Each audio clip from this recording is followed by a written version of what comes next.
прашањето на девијацијата, изградбата на браната и зафаќањето на водите на Радика во местото викано Луково поле и нејзиното пренасочување од сегашното течение кон Девар и Јадранско море во нов тек кон Мавровските води Скопје и Егејско море најтешка форма на еколошкиот, но и морален криминал.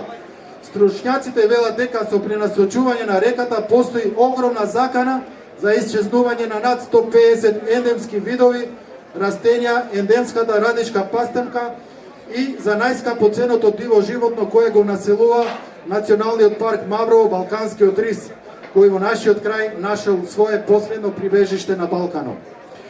На писмото над 110 светски познати стручњаци за заштита на природата се вели дека предвидените брани ја нарушуваат идејата за националните паркови, воопшто го нарушуваат правото на ЕУ, како и директивите за природата 2000, Европската директива за води и многу други.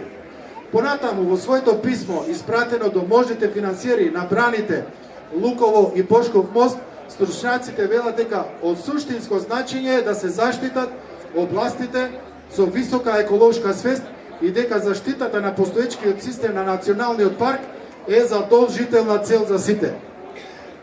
Ние сме изненадени дека македонските институции се согласни да ги поддржат овие проекти за браната, се вели понатаму во нивното писмо. Но не се работи тука само за еколошки криминал. За овие прашања за нас се многу повидни од екологијата. Без радика, реканците ќе го изгубат идентитетот, а деварчани ќе останат без езерото.